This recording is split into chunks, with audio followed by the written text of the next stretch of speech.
ફૂલ સ્પીડે car આવીને અમને બેને ઉડાડ્યા. પછી મને કાંઈ ખબર નહીં. પછી મેં મારી દીકરીનું મોઢું નથી જોયું. હું મારી દીકરીને લેવા ગઈ હતી, પણ હું મારી દીકરીને મૂકીને આવી છું. અમારે પોલીસને બે હાથ જોડીને વિનંતી કરવી પડે છે કે તટસ્થ તપાસ કરો અને અમને ન્યાય અપાવો.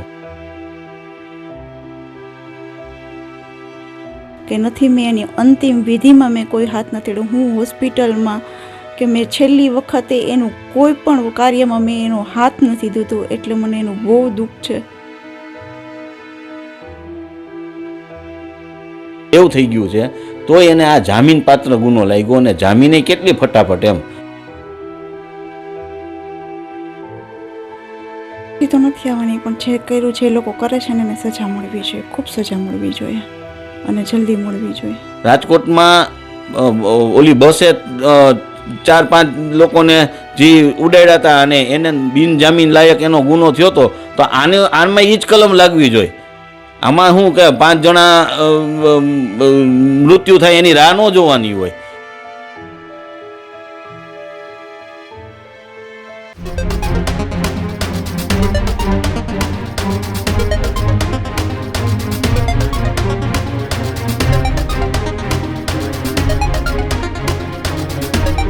સમાચારોમાં આગળ વાત રાજકોટની કરીએ તો રાજકોટમાં થોડા દિવસો પહેલા એક સાથે 2 અકસ્માત થયા હતા. એક કાલાવાડ રોડ જે ક્રિસ્ટલ મોલ નજીક અને બીજો એક અકસ્માત યુનિવર્સિટી રોડ નજીક થયો હતો. યુનિવર્સિટી રોડ નજીક જે અકસ્માત થયો હતો તેમાં એક યુવતી કે જેનો જીવ ગયો હતો ને તેમાં કાર ચાલક મહિલા હતી અને તેમની સામે ગંભીર આરોપો લાગ્યા હતા. રાજકોટમાં ફરી એકવાર એ અકસ્માતની ઘટનાને લઈને ખાખી પર સવાલો જે છે તે ઊભા થઈ રહ્યા છે.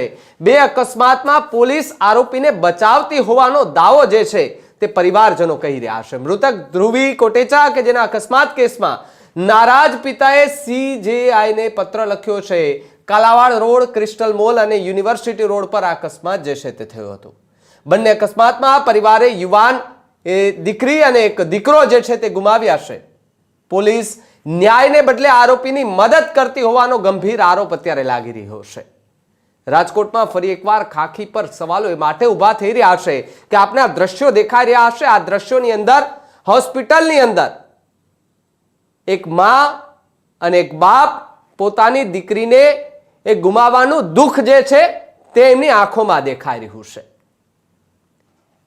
થોડા સમય પહેલા અકસ્માતમાં ધ્રુવી કોટેચા નામની એક યુવતી કે જેમનું મોત થયું હતું અને એક મહિલા જે ફૂલ સ્પીડે ગાડી હંકારી મમ્મી અને દીકરી બંને સ્કૂટી પર સવાર હતા એ દરમિયાન પાછળથી ઠોકર મારી. એ ઠોકર મારીને કાર આખી બંને પર ચડાવી દીધી. જો કે જે માતા હતા જે હોસ્પિટલની અંદર આ દ્રશ્યોની અંદર દેખાઈ રહ્યા છે, જે સારવાર લઈ રહ્યા છે, તે માતા એ બચી ગયા, પરંતુ દીકરી ઉપર કાર ફરી વળતા દીકરીનું ઘટના સ્થળે મોત નીપજ્યું. માની આંખોની સામે દીકરી તડપતી એ મરતી જોઈ એ માં જે છે ને એમના એ હૈયામાં શું ચાલતું હશે, એમના દિલમાં શું ચાલતું હશે, એની આંખો રડે છે અને આજે દીકરીને યાદ કરીને કહે છે કે મારી દીકરીને કોણ ન્યાય અપાવશે. એ મહિલાને જામીન મળી ગયા. પહેલા ક્રિસ્ટલ મોલ નજીક જે અકસ્માત થયો હતો એમને જામીન મળી ગયા, પરંતુ આજે જે બંને એક દીકરી અને એક દીકરો ગુમાવનાર પરિવારજનો એ આશાએ બેઠા છે કે અમને ન્યાય મળશે. આજે પણ એ હોસ્પિટલની અંદર એ તરસી રહ્યા છે એક દીકરીની એક ઝલક જોવા માટે, દીકરીનો એ ચહેરો જોવા માટે. મા બાપ કહી રહ્યા છે, કણસી રહ્યા છે કે અમારી દીકરી કોણ લઈ આવશે. આ ગંભીર સવાલો ત્યાંનો કાયદો અને વ્યવસ્થાની સ્થિતિ અને સૌથી મોટી ત્યાંની પોલીસ પર ઉભો થાય છે. કેમ અવારનવાર રાજકોટની પોલીસ ચર્ચામાં આવે છે?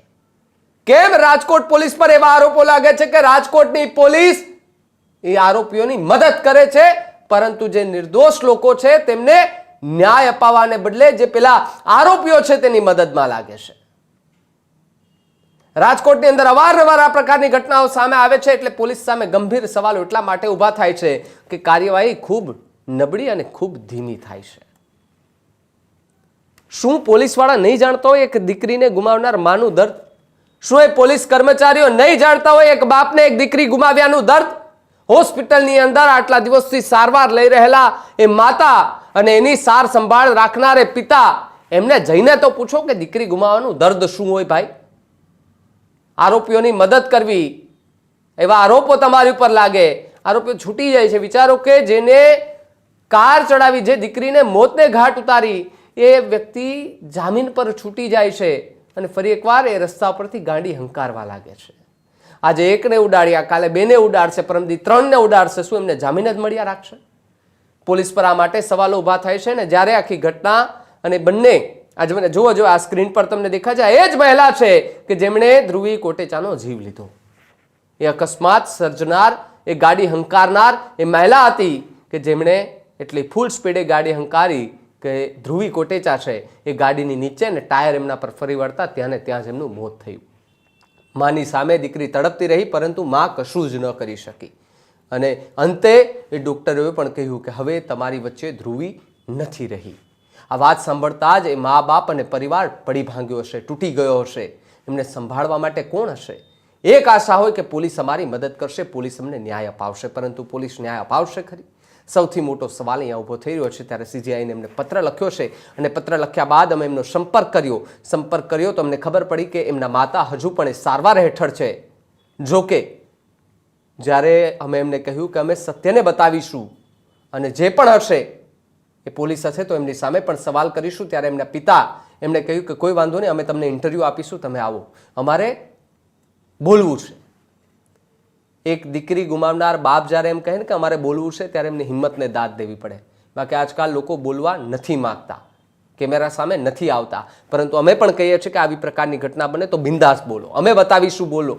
પોલીસ સામે સવાલ કરવાનો છે, તમે નહીં કરશો તો તમારા વતે અમે સવાલ કરીશું. પોલીસ કાર્યવાહી નથી કરતી તો અમે સવાલ કરીશું એની સામે કે કેમ કાર્યવાહી નથી કરતા ભાઈ? આ ખાખી કોઈની સેવા કે કોઈની મદદ માટે નથી આપેલી, તમને જનતાની સેવા કરવા માટે આપેલી છે, ન કે પેલા નબીરાઓ અને આરોપીઓની સેવા કરવા માટે. જ્યારે અમે એમનો કોન્ટેક્ટ કર્યો, વાત કર્યા બાદ અમને કહ્યું કે જો તમારી પરમિશન હોય તો અમે અમારા સહયોગીને તમારે ત્યાં મોકલીએ અને આપ એ સ્થિતિ વર્ણવો, એ પરિસ્થિતિ કેવી હતી ત્યારે, આખી ઘટના કેવી રીતે બની હતી. જો કે ત્યારે એમના માતાએ પણ કહ્યું કે મારે પણ બોલવું છે. જો મારી દીકરીને ન્યાય મળતો હોય ને, એ જે આરોપી છે, જે મહિલા છે, એમને સજા કરવામાં આવે તો મારે પણ બોલવું છે. ધન્યવાદ છે આ માતાને, એમના પપ્પાને, એમના માતાને કે બંને આજે મીડિયા સમક્ષ આવીને ખૂબ મોટી વાત કહી છે. ત્યારે મારા સંવાદદાતા સાવન જાની એ હોસ્પિટલ ખાતે પહોંચ્યા હતા, એમના માતા અને પિતા બંને જોડે વાત કરી. ત્યારે શું આખી ચર્ચા કરી તેમની સાથે અને તેમને શું મોટા ખુલાસા કર્યા અને આખી ઘટના કેવી રીતે બની હતી, સાંભળો એના મુખ્ય. 7 નવેમ્બરના એક રાજકોટમાં બહુ દુઃખદ ઘટના સામે આવી હતી. ત્યારે માતા તેની દીકરીને સ્કૂલેથી લઈને ઘરે જ્યારે પરત થઈ રહ્યા હતા ત્યારે એક કારે એમને પાછળથી ઠોકર મારી હતી. તેના CCTV દ્રશ્ય પણ સામે આવ્યા હતા. પણ આ જે ઘટના હતી એ ઘટનામાં 2 દિવસ બાદ જે દીકરી છે તે દુનિયા વચ્ચેથી વિદાય લઈ ચૂકી હતી. ત્યારે અત્યારે એ જ પરિવાર, એમના માતા અને પિતા અત્યારે આપણી સાથે જોડાયા છે. આમાં તો એવું છે ને સાહેબ કે જેના ઘર પર વીતે, જેના પરિવાર ઉપર વીતી હોય ને એ જ જાણી શકે હકીકત શું છે. ત્યારે આવો એ માતાની વેદના જાણી હકીકત શું છે, કઈ રીતના પગલાં લેવામાં આવ્યા છે અને કઈ રીતે અત્યારે કન્ડિશન છે. આપનું નામ? દર્શના. દર્શનાબેન, શું હતી હકીકત, કઈ રીતે હતું સમગ્ર વિગત? હું મારી દીકરીને લઈને સ્કૂલેથી ઘરે આવતી હતી. હજી તો અમે સ્કૂલેથી જસ્ટ અમે લોકો ટર્ન લીધું ને ત્યાં ફૂલ સ્પીડે કાર આવીને અમને બેને ઉડાડ્યા. પછી મને કાંઈ ખબર નહીં, પછી મેં મારી દીકરીનું મોઢું નથી જોયું, પછી મને કાંઈ ખબર નથી. અત્યાર સુધી હું જ્યારે 13 દિવસે હું હોસ્પિટલથી ઘરે આવી, હું મારી દીકરીને લેવા ગઈ હતી, પણ હું મારી દીકરીને મૂકીને આવી છું. શું કહેશો બેન કે આટલું થવા છતાં અત્યારે જે એ કાર ચાલક છે એને જામીન પર છોડી દેવામાં આવ્યા છે, એવા પણ અત્યારે સંભળાઈ રહ્યું છે અને જે હકીકત છે આવી છે સામે, આને લઈને તમે શું કહેશો કાયદા અને વ્યવસ્થાને? પાછી તો નથી આવવાની, પણ જે કર્યું છે એ લોકો કરે છે ને એને સજા મળવી જોઈએ, ખૂબ સજા મળવી જોઈએ અને જલ્દી મળવી જોઈએ.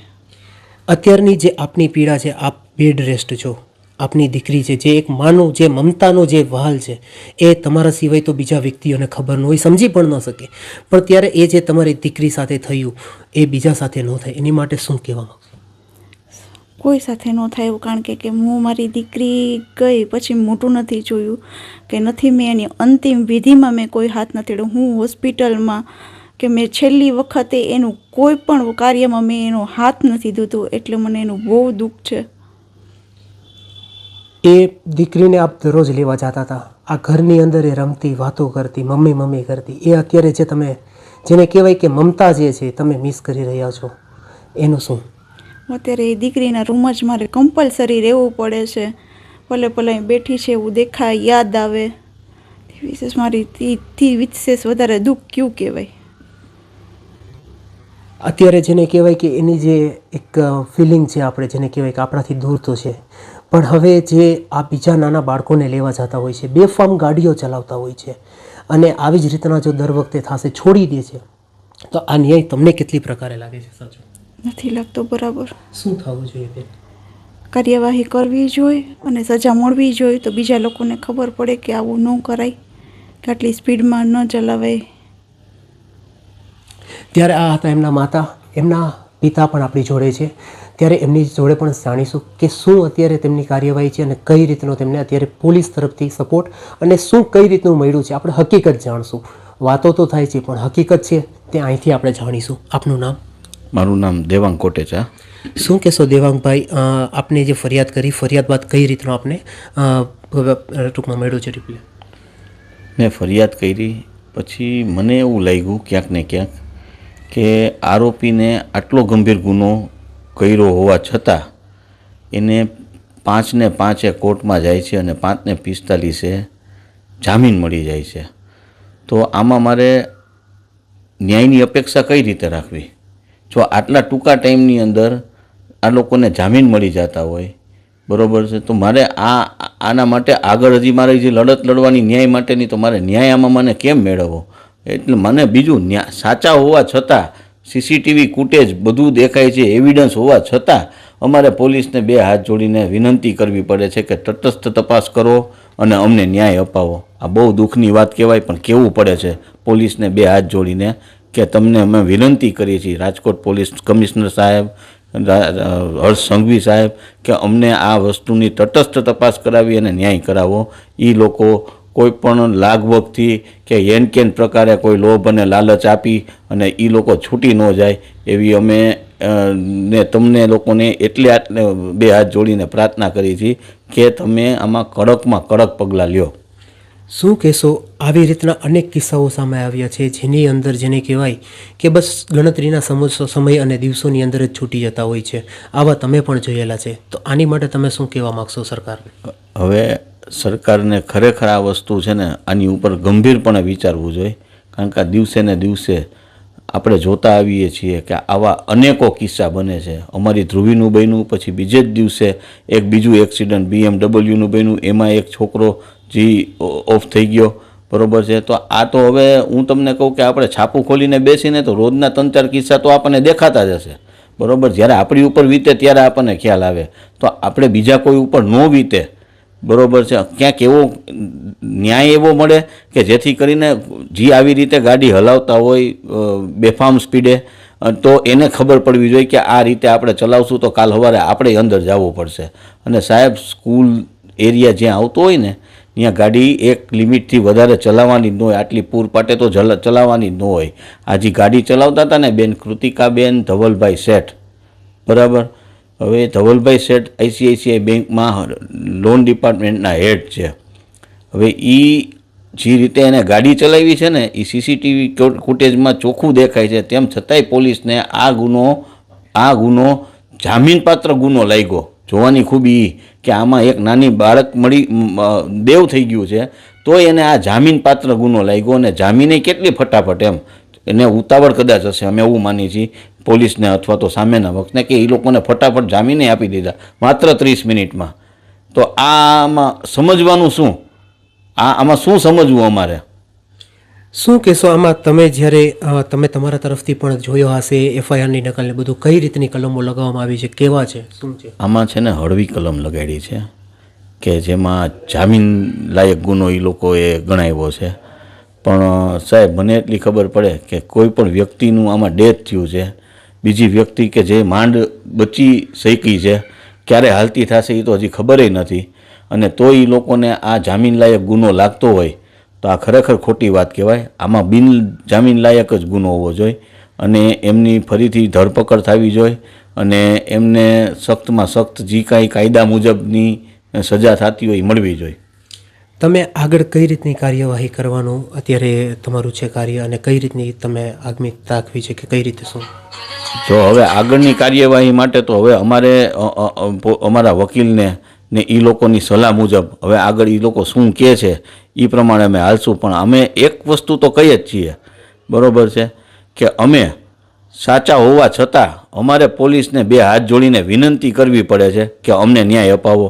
આ બહુ દુઃખની વાત કહેવાય, આ બહુ દુઃખની વાત કહેવાય, બરાબર છે, કે કોઈ પણ પાવરવાળો કે ઊંચી પોઝિશનવાળો માણસ બચી જાય અને અમારા જેવા માણસને બે હાથ જોડીને વિનંતી કરીને જો અમારે ન્યાય માંગવો પડે તો ખરેખર આ દુઃખની વાત કહેવાય. શું કહેશો કે જેને કહેવાય કે રાજકોટમાં એક નાના નાના વાયરલ વિડીયો થતા હોય છે, એ લોકો પાસે કડક સજા થાય છે અને એ લોકોને માફીના વિડીયો આવે છે, તો આમાં તમારું એવું વિચારવું છે કે કંઈ આગળ પગલાં આવી રીતના થવા જોઈએ? અરે થવું જ જોઈએ. એને રોડ ઉપર એની રેલી કાઢો, એને ખબર પડે કે આ રીતનું આ આખું રાજકોટ નહીં પણ આખા ગુજરાતને ખબર પડે. જેમ તથ્ય પટેલનું થયું હતું, બરોબર છે, તો એ લોકો માણસ હતા તો આ જે દેવ થઈ ગયા છે એ માણસ જ છે ને. આજ મારી દીકરીએ તો જે તથ્ય પટેલમાં જેમ થયું હતું તો એવું કેમ ન થઈ શકે? એમાંય થઈ શકે. રાજકોટમાં ઓલી બસે 4-5 લોકોને જે ઉડાડ્યા હતા અને એને બિનજામીન લાયક એનો ગુનો થયો હતો, તો આમાં એ જ કલમ લાગવી જોઈએ. આમાં શું કે 5 જણા મૃત્યુ થાય એની રાહ ન જોવાની હોય. એકનું મૃત્યુ થાય તો એ એના ઘરનાને એટલું જ વાલું હોય. તો બધામાં કાયદો સરખો હોવો જોઈએ. તથ્ય પટેલમાં કાયદો અલગ, રાજકોટ ઓલો બસ એક્સિડન્ટનો કાયદો અલગ અને આ લોકોનો આ કાયદો અલગ. તો આમાં એવું લાગે છે કે જેમ તમારી કેટેગરી હોય એ પ્રમાણે તમને કાયદો લાગે એના જેવી. અમને તો એવું લાગ્યું અત્યારે, એટલે અમારે આ વસ્તુ કરવી પડી. આપણે જેવી રીતના અત્યારે જોયું કે ધ્રુવી છે તેના માતા પિતા સાથે વાત કરી અને કાયદાને લઈને મોટો પ્રશ્ન ઉભરો છે. તેમનું કહેવાનું એવું છે કે આમાં તો એવું લાગી રહ્યું છે કે એકને ગોળ અને એકને ખોળ, એટલે તમને કઈ રીતની કલમ લાગે એ તો ત્યારે જ નક્કી થાય. ત્યારે આ એ જ માતા હતા કે જે તેમની છેલ્લી અંતિમ વિધિ પણ વિધિ થતી હતી ત્યારે પણ ત્યાં હાજર નહોતા રહી શક્યા. એમની પણ સર્જરી ચાલતી હતી. એ માતાની વેદના એ જ સમજી શકે છે. ત્યારે હવે જોવાનું કે આમાં કઈ રીતના આગળ પગલાં લેવાય છે, કઈ રીતે આગળ એની ઉપર કાર્યવાહી થાય છે, તે તો હવે સમય પ્રમાણે જ ખબર પડશે અને ક્યારે શું થાય છે તે જોવાનું રહ્યું. ન્યૂઝરૂમ ગુજરાત, સાવંજાની, રાજકોટ.